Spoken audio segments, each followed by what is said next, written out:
Typically, we just sit down and have a conversation. But today, it's just me and you having a conversation.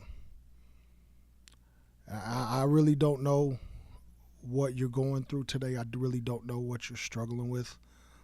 But I know that there's a God who's with you through it all. And I look back at my life and I think about all the times that he's been with me and all the times that I've struggled and all the times that he's helped me overcome. And you know, growing up for me wasn't easy. My father raised me with anger, so I became angry. And there was a period in my life where he showed me no love. No love to the point where I cried out, "Daddy, why?"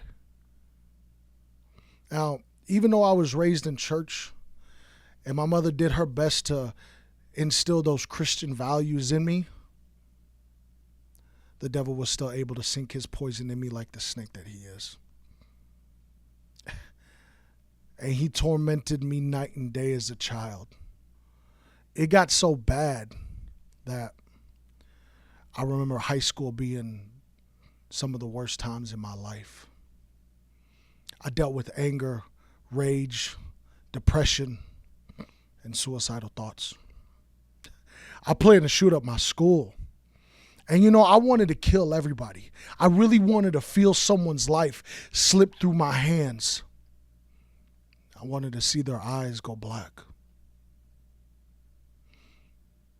And the gang that I joined intensified everything. It intensified the anger, the rage, the murdering spirit, and even the oath that I pledged. It disowned God.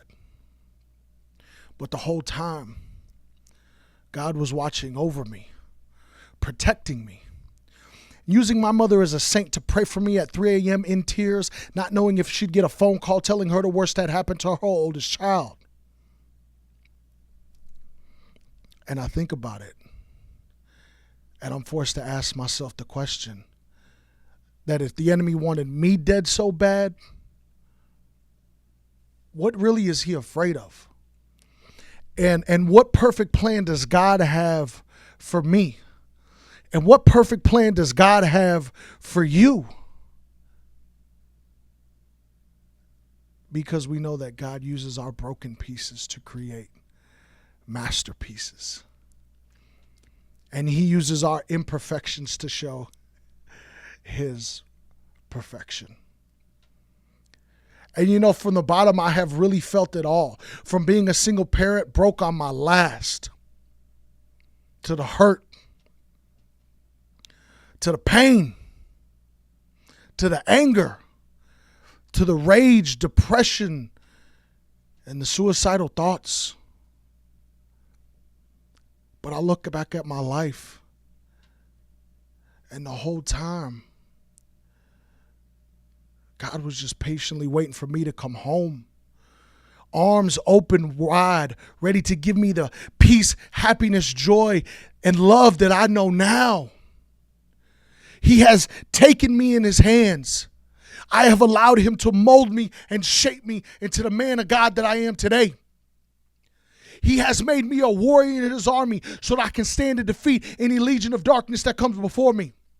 And I stand on top of the hill, even though somebody who has been in the valley, and I declare the victory of the Lord over my life. And he has given me the strength that I need so that I can never deny the one that I love. The one that took me from a dark place, the one that took me from depression and suicide, the one that took me out of a hole, the one who made me whole again, the one who gave me purpose and a realization for my life. That people need to hear it. That people need to hear the hope and the freedom and the love that he can give. He is my God, my Father and my Savior. His name is Jesus. His name is above every other name. His name is the one who casts out demons. His name is the one who brings love into our hearts. His name is the one who gives us the peace that surpasses all understanding. His name surpasses it all. And this life hits us. And this life makes us think that we're all alone. And this life makes us think that we're abandoned. And this life makes us think that all is lost. And I'm here to tell you today that all is not lost. That if you're breathing, that if there's still breath in your lungs, that you have a purpose and a plan. That he still has his hand on your life. That he still has purpose and meaning for you. And I know that there have been times where if you laid in bed and you've cried tears that nobody has saw.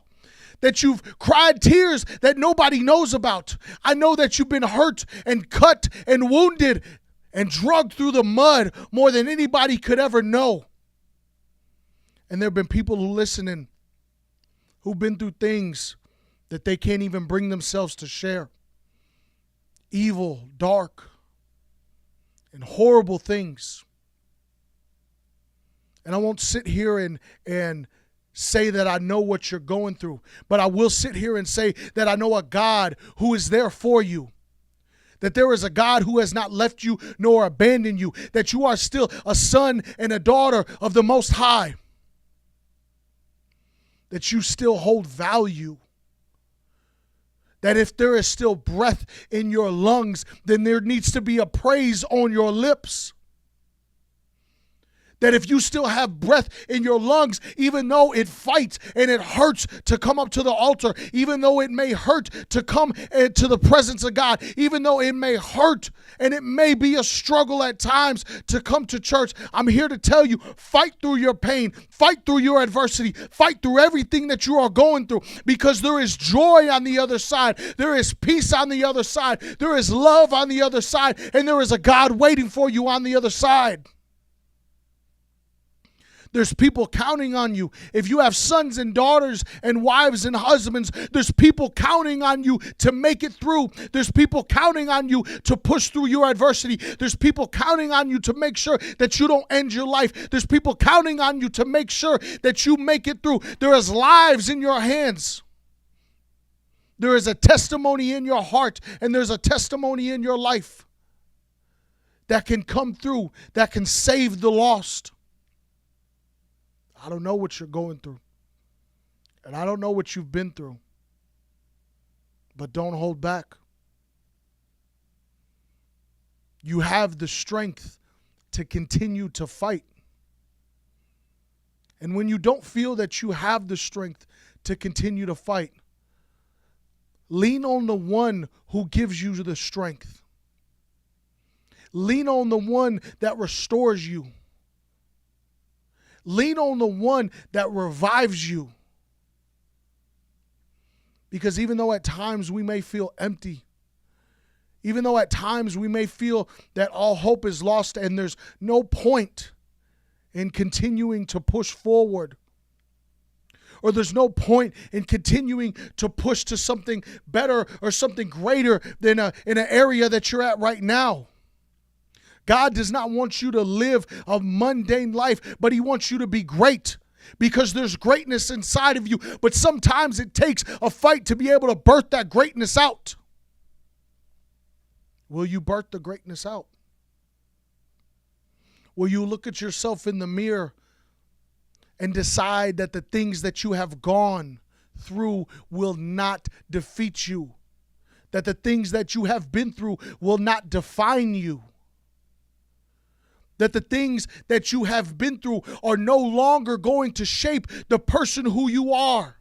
They are no longer going to shape the person that the enemy has tried to make you. But are you going to decide to stand up and claim victory over the things in your life? We all have things in our life. But we can all serve a God who can bring us through the valley. And he can bring us to a mountaintop. And we can look back at our lives and see the things that he has brought us through and know that he will continue to be with us time and time and time again. So don't give up. Don't give up. As simple as it sounds, don't give up. As simple as it may seem, don't give up.